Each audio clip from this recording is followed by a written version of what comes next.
우리 회사의 인허가는 실제로 유효한 상태인가요? 그렇지 않을 수 있습니다. 즉, 인허가는 있으나 그 인허가가 유효한 상태가 아닐 수 있습니다. 회사의 인허가가 OSS 온라인 싱글 서브미션 시스템을 통해 발급 및 관리되고 있다 보니 단순히 허가증이 발급되었다고 생각할 수 있겠습니다.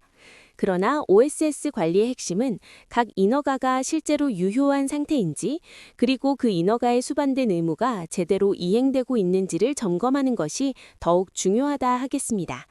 왜냐하면 OSS상의 인허가가 발급되었으나 아직 효력이 발생하지 않은 상태로 남아있는 인허가가 많기 때문입니다. 즉, 중요한 것은 사업 인허가의 존재가 아니라 상태입니다. 즉, 인허가가 발급되었다는 사실보다 더 중요한 것은 해당 인허가가 유효, 에펙티프한 상태인지 여부입니다. OSS에 발급은 되었으나 아직 효력이 발생하지 않은 상태, 벨룸 에펙티프나 특정 요건을 이행해야만 효력이 발생하는 상태, 달람 뿌무누한 꼬미뜨먼으로 남아있는 인허가가 실제로 많습니다. 이러한 경우 형식상 허가가 존재하더라도 실제로는 영업이 제한되거나 불가능할 수 있으므로 각 KBLI별 인허가의 현재 상태를 정기적으로 확인하는 관리가 필요하다 하겠습니다. OSS 관리의 출발점은 사업자 등록번호 NIB에 등록된 기본정보의 정확성입니다. 회사명, 주소, 법인 형태와 같은 기본정보는 물론 OSS에 등록된 KBLI 업종 코드가 회사가 실제로 영위하는 사업 내용과 일치하는지 반드시 확인해야 합니다. 주력 사업뿐 아니라 부수적으로 수행하는 사업의 KBLI까지 모두 반영되어 있어야 하며 해당 정보가 환경문서에도 정확하게 입력되어 있는지도 점검해야 합니다. 즉, KBLI를 포함하여 NIB에 등록된 정보가 환경문서에도 동일하게 입력되어 있는지 확인해야 해당 환경문서의 효력에 문제가 없을 것입니다. 사업장이 환경 관련 인허가, 암달, 우칼, UPL, SPPL 등을 진행할 때 시간이 오래 걸리는 이유 중에 하나는 개별 인허가에 입력된 기본 정보가 잘못되어 이를 수정하는 데 많은 시간이 소요되는 것이 그 한 원인이기도 합니다. 이 외에도 조건부로 발급된 인허가가 요구하고 있는 이행 의무, 꼬미뜨먼의 관리가 매우 중요합니다.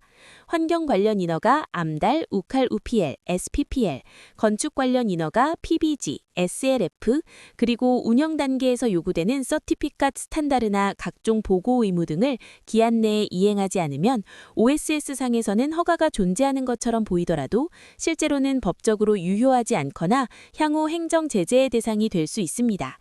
또한 각 사업 활동에 따라 요구되는 사업별 개별 인허가, PBUMKU의 발급 및 유효 여부도 관리 대상입니다.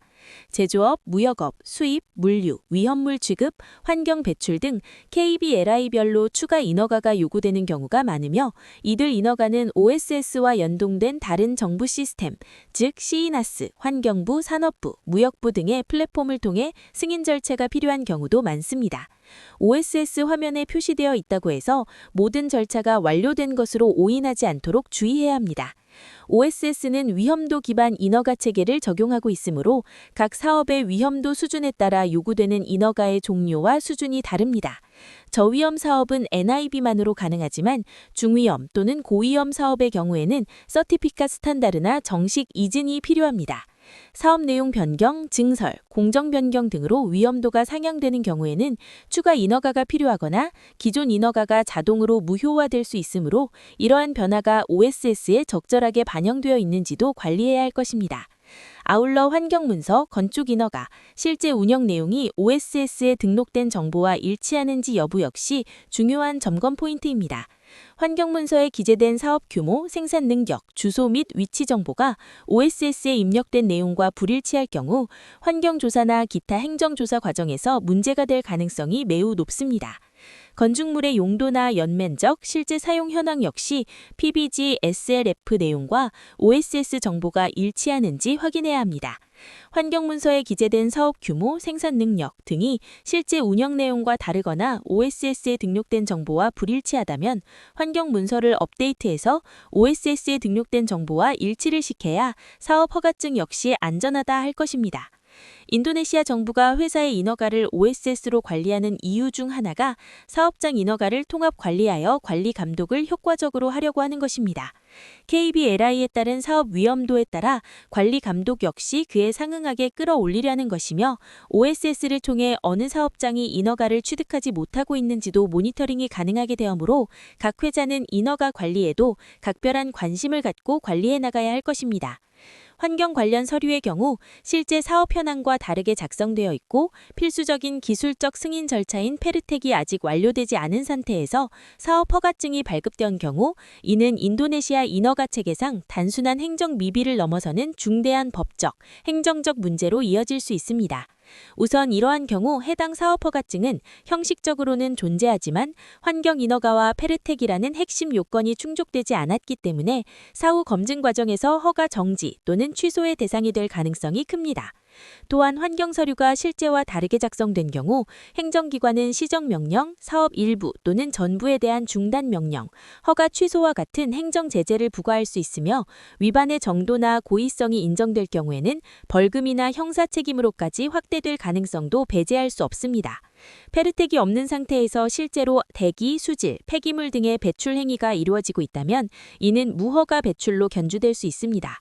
환경 점검 시 이러한 사실이 확인될 경우 단송한 보완 조치로 해결되지 않고 설비 가동 중지, 배출 시설 봉인과 같은 즉각적이고 강력한 제재가 내려질 위험이 있습니다. 이와 같은 인허가 및 환경 정보의 불일치는 환경 당국에 국한되지 않고 OSS와 연계된 다른 정부기관의 조사로 확산될 수 있습니다. 결국 환경 서류가 실제 현황과 불일치하고 기술 승인서인 페르텍이 완료되지 않은 상태에서 발급된 이즌 우사는 단순히 서류상 하자가 있는 허가가 아니라 사업 지속성 자체를 위협할 수 있는 중대한 리스크를 내포하고 있습니다. 마지막으로 OSS 인허가는 발급 이후의 사후 관리가 매우 중요합니다.